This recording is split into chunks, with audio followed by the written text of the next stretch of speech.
What up, family? It's time for the morning drop. Facts and Not Fridays. What's up with y'all? Sponsored by the Rogue Shop. Didn't have any questions prepped. So y'all give it to me live as you get in here. Start getting in here. Start filing in. And let's drop it on. You are now listening to the War Report. Drop. Facts or Nah Fridays. Rogue Shop. Sponsored as always, your boy B Will.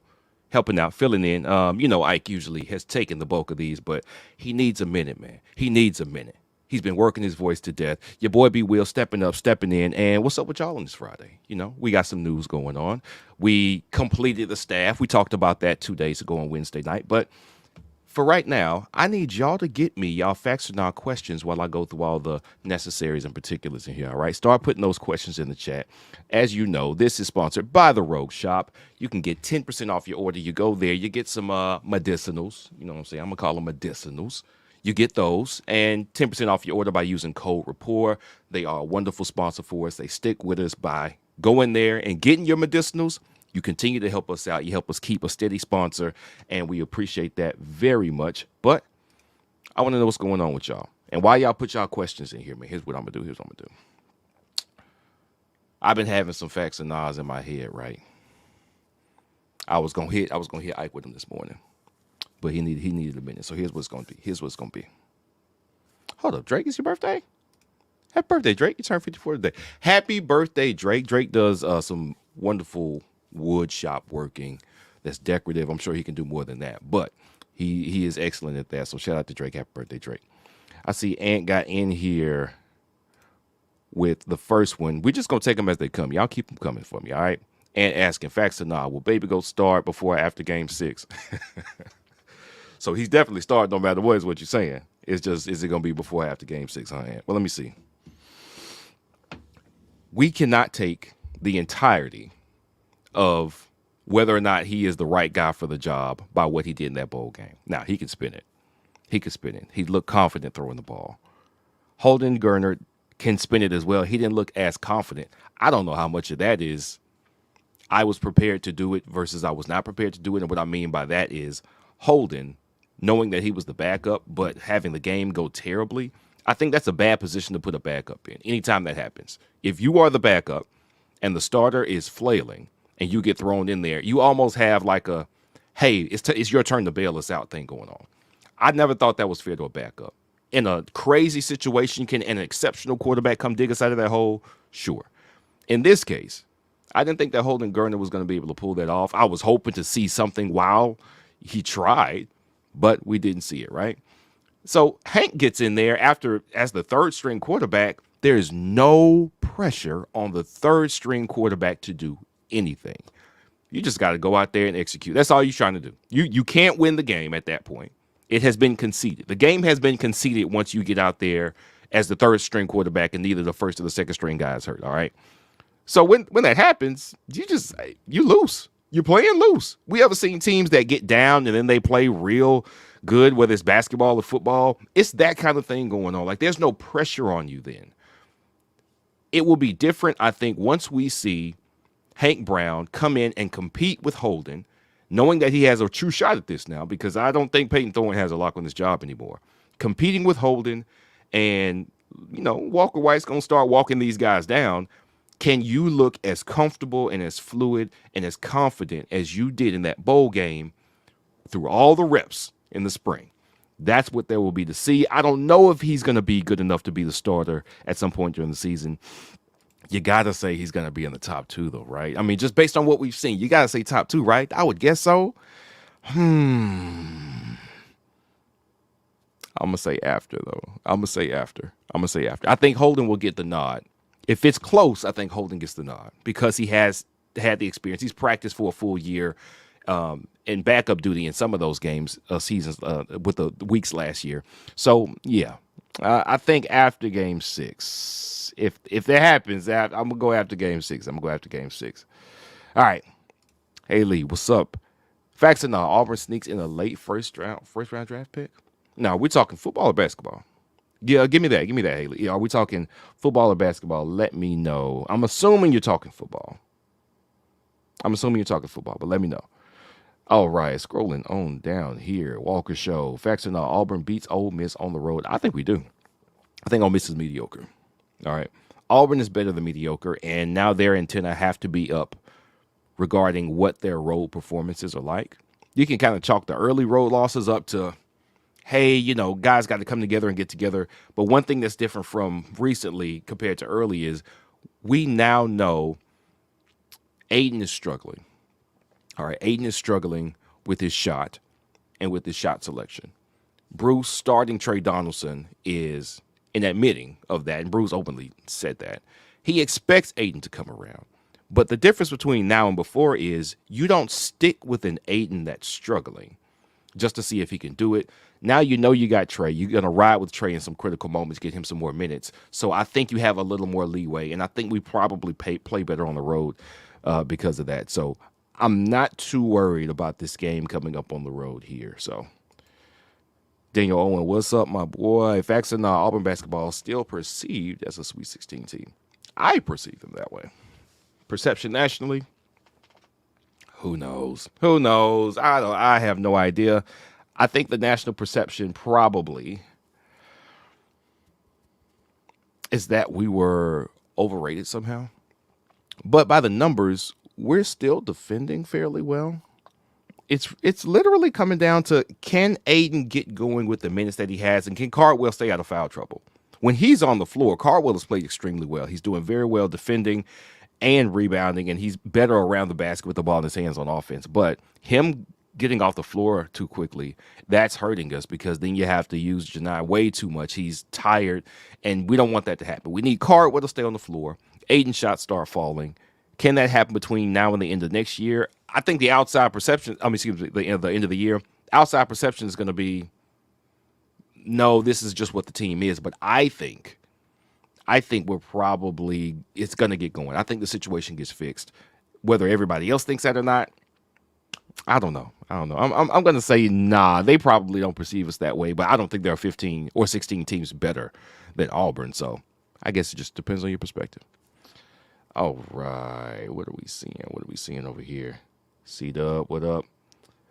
Haley comes back and says she was talking NFL. Okay. Do we have a late first round NFL draft pick on this team?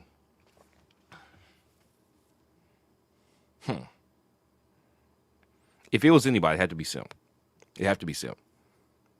I think he can get to late first round. I actually do. Yes, I do. I think he's probably projects like McCrary does. Late first, early second. He could see. I mean, he was a ball hawk, man. When he was on the field healthy, he was impacting the game every game. I don't think that type of playmaking goes unnoticed by NFL draft scouts. Yeah, I think Simp gets in late first round. I absolutely do. I don't see how we don't. Yeah.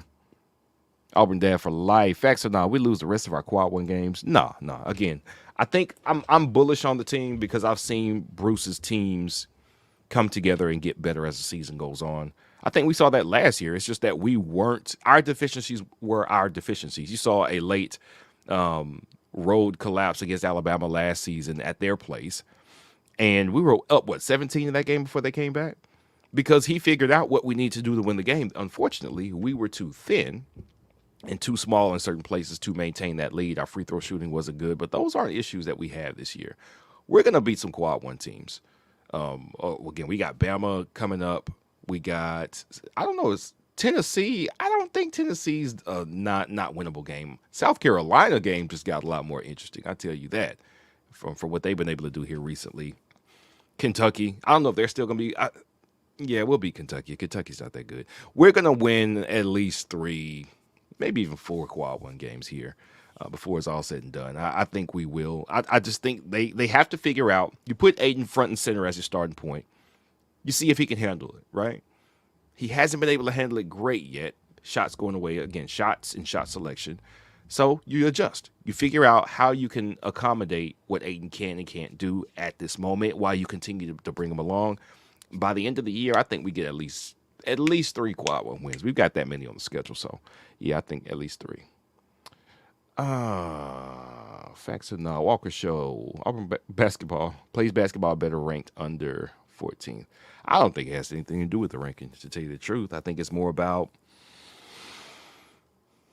our matchups, where we are developmentally during the middle of the season.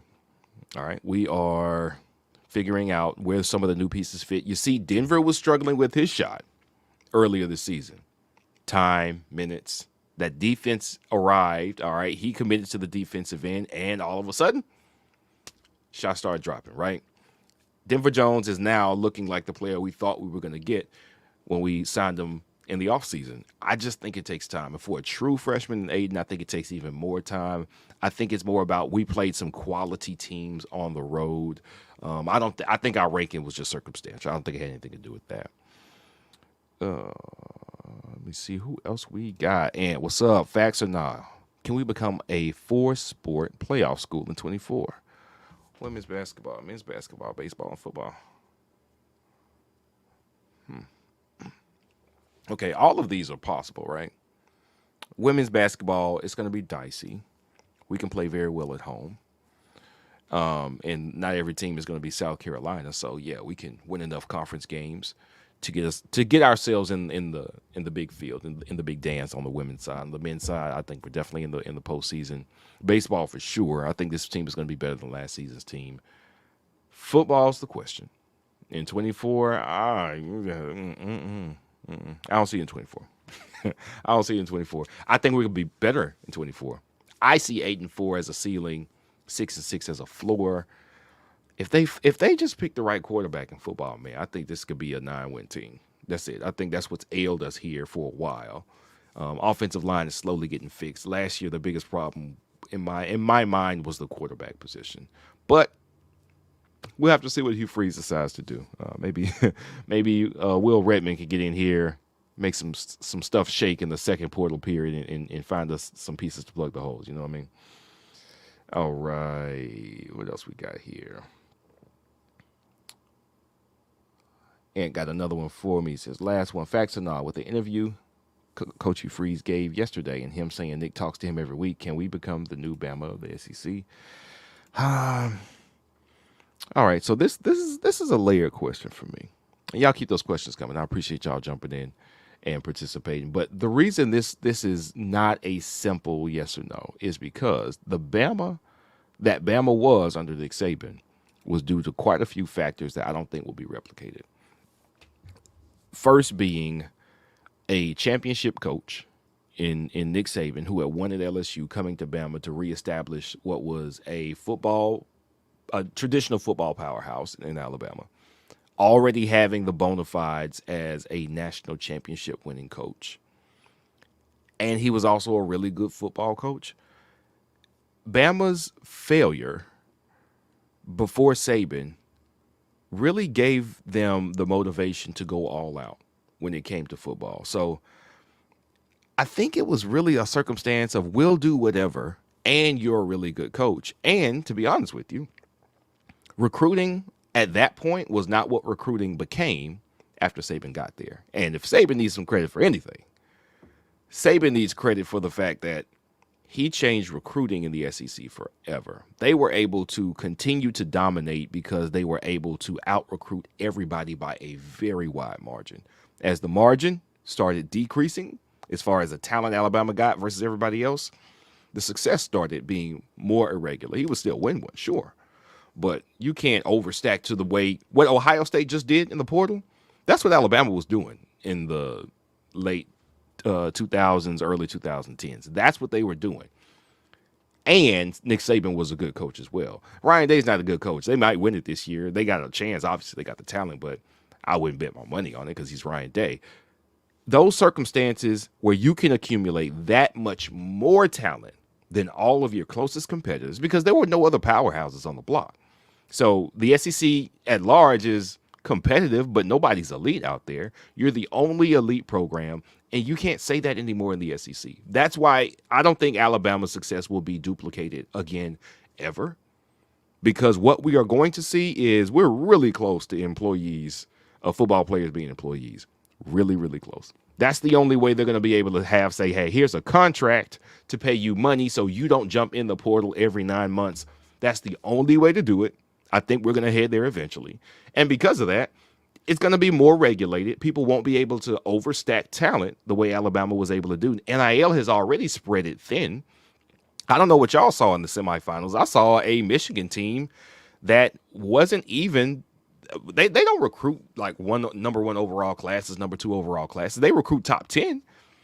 They were better than Alabama by a lot more than the score showed, in my opinion, because Michigan made a lot of mistakes in that game. Muff punts, missed kicks, and still got it to overtime. And the margin for superiority for Alabama decreased once NIL became possible, once better coaches started building programs up and modernized their programs. Nick Saban was at the forefront of that, and he reaped the benefits of it, and so did Alabama. I don't think anybody's going to be that dominant anymore. Anybody. Nobody. Georgia had the best chance. I mean, y'all would have guessed a three-peat for the first time in forever, and they were probably a Hall of Fame NFL tight end being injured, and their McConkey as well being injured. 2 player injuries derailed a season that could have ended in a perfect season in the national championship. And they actually have the talent.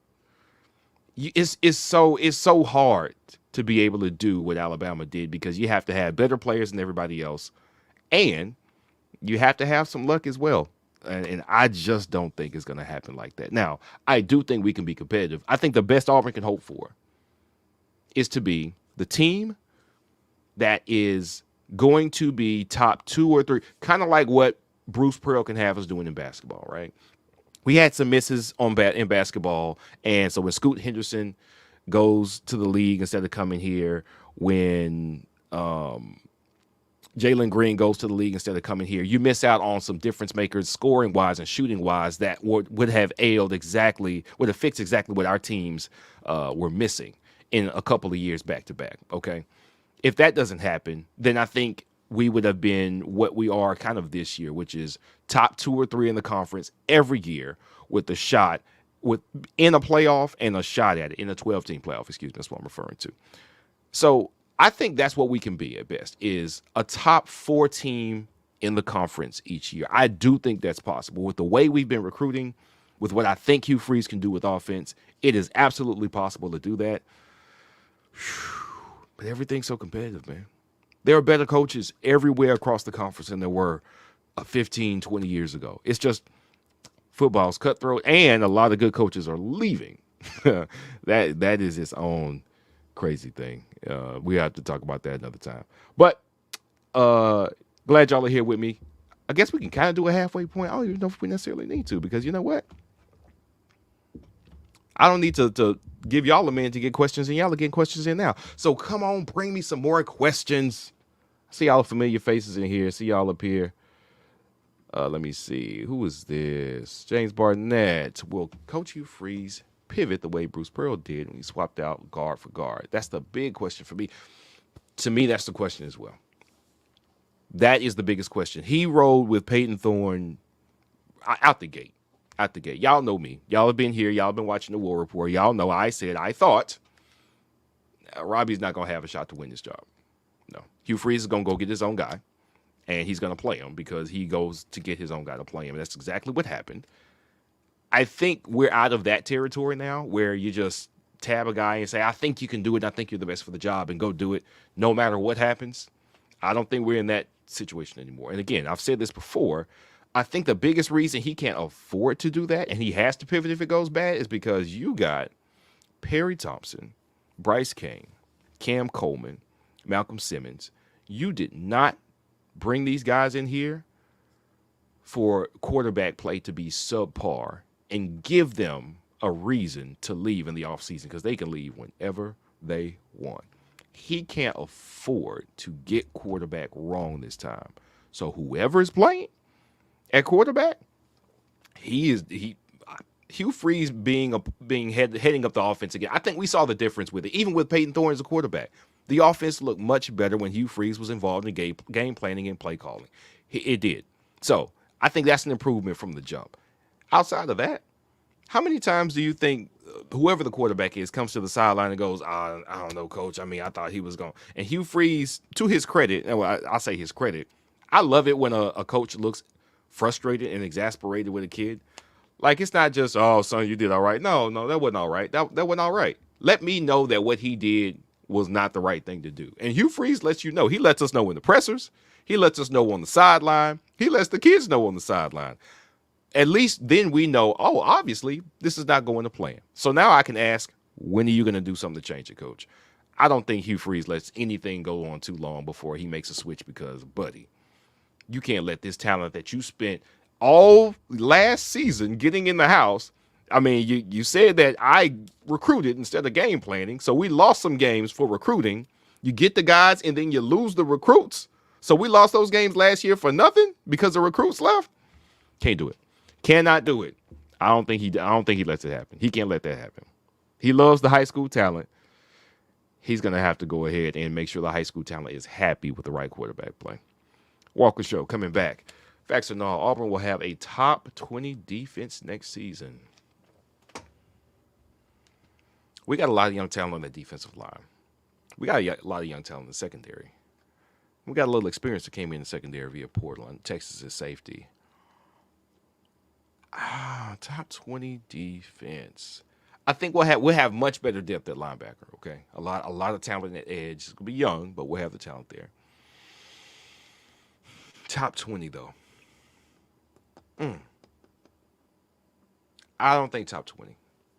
I think top 30 is possible. I think top 30. I think top 20 is a little too rosy because some of our biggest difference makers, both at linebacker and at secondary and at defensive line, are still going to be young.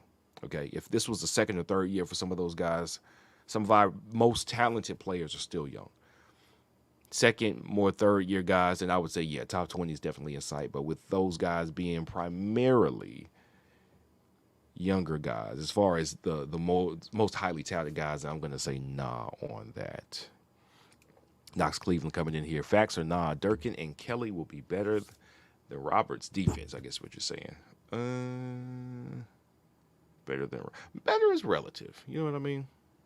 I thought Ron Roberts did good with what he had last season. I mean, to his credit, you know, some of the issues that caused him to look elsewhere, it didn't have much to do with how good a job did you do calling the defense and X's and O's. I mean, we know we had a couple that we'd like back. Obviously, the Iron Bowl, right? That's one. But for the most part, I thought he did a lot.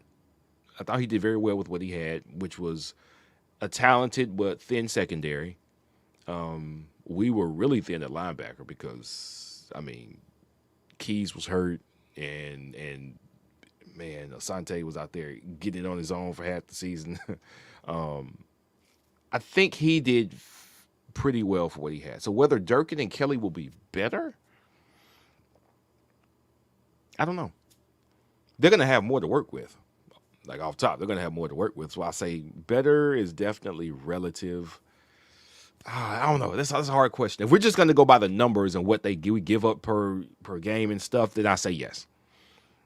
We're looking at the eye test and talking about those third downs, what we give up, yards per rush, what we give up, completions on long downs, then we'll have to see. We'll have to see. All right.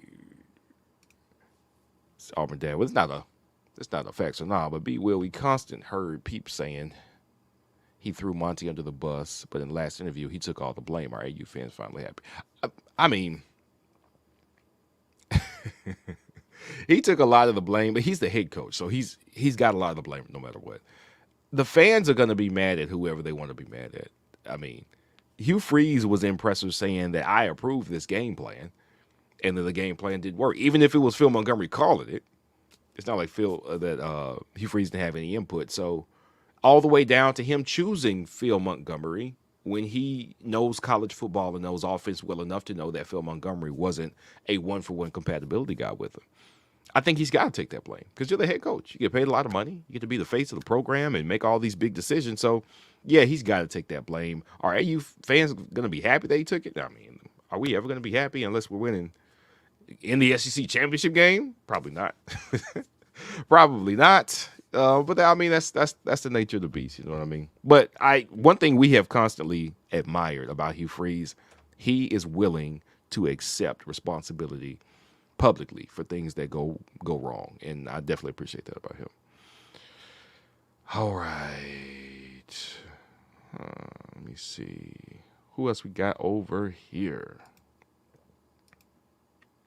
P pass. I'm not sure if this was a fax or not, but does any of the three Auburn QBs, the former ones, I guess you're saying, Finley, Ashford, or Thorne, do they beat Alabama?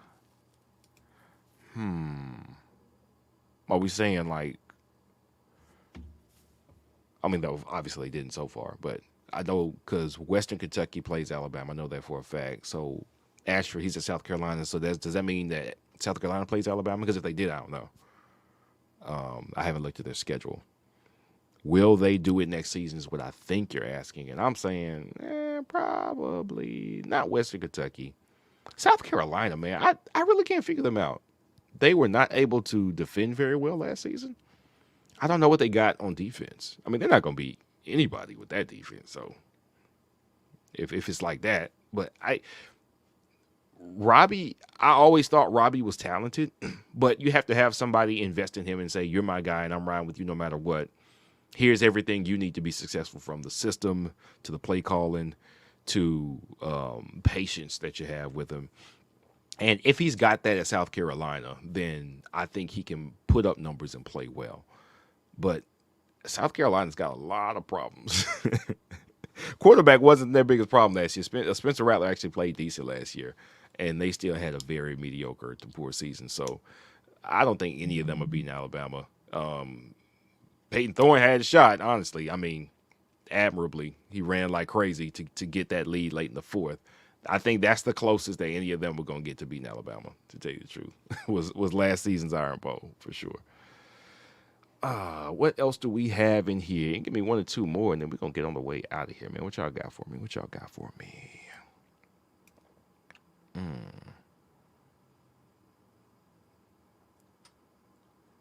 Got that one already. Corey asking, will we see Lior's minutes drop the remainder of the season?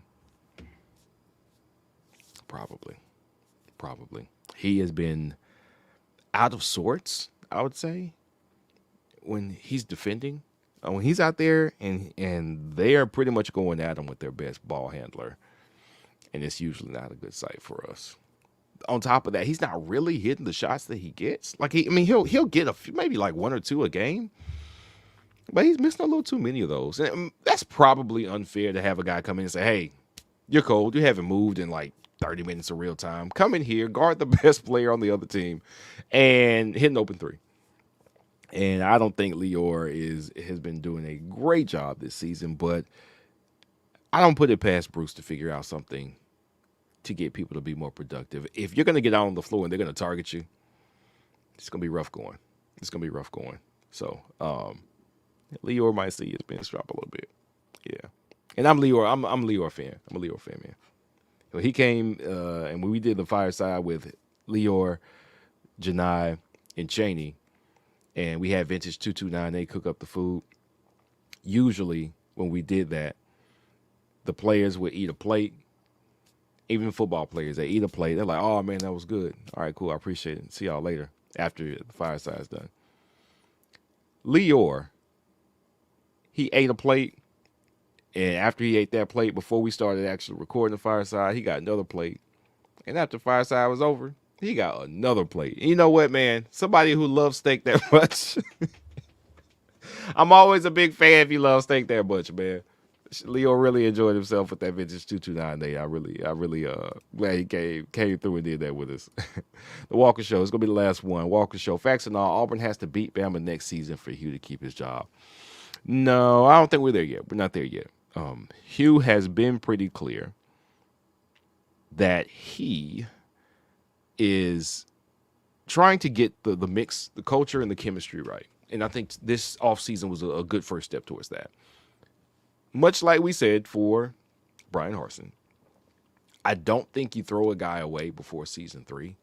You leave him alone, you support him, and then you can make an accurate assessment as to whether or not he's equipped to that job, if it's going the right direction. Kind of like what Florida State did with Norvell. Like the first 2 years didn't look good. 3 years, year 3 started to turn around. Year 4, they went undefeated regular season and won the ACC.